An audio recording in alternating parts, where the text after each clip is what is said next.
I'm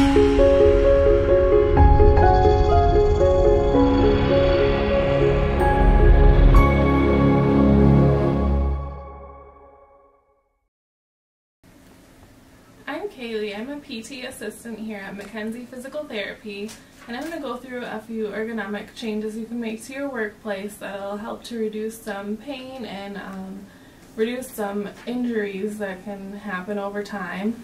The first thing we're going to do is, to the desk chair, you want to make sure that your hip, knees, and shoulders and elbows are all at 90 degrees.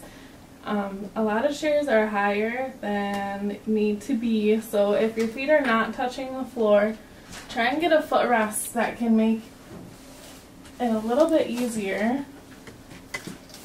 After that, your hips and knees are both at 90 degrees. You're able to put your hands under your thighs and use your armrest to help keep your shoulders a little bit elevated, take some pressure off. I'm going to turn a little bit here. With the monitor of your computer, you want to make sure it's right at eye level. You don't want to be craning your neck up or looking down, and you don't want it tilted to the side to have to turn and back.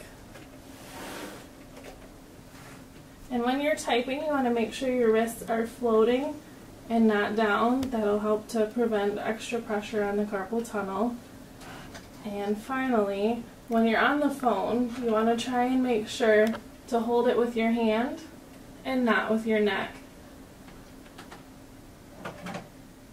And there's a few quick stretches that you can do every hour or so at your desk to try and make things a little bit easier and try to ease some of the pressure. The first one is just some shoulder shrugs or shoulder rolls, back and forth.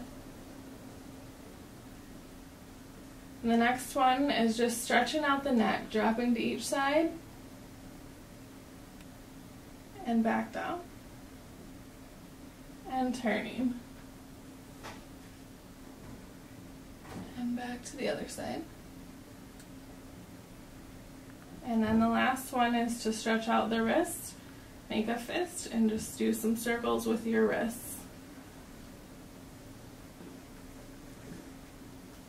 And the last thing, it's always good to take a break from sitting all day. Try and walk that note to your neighbor instead of sending that email. Don't sit at your desk at lunch. Try and get up and move as much as possible.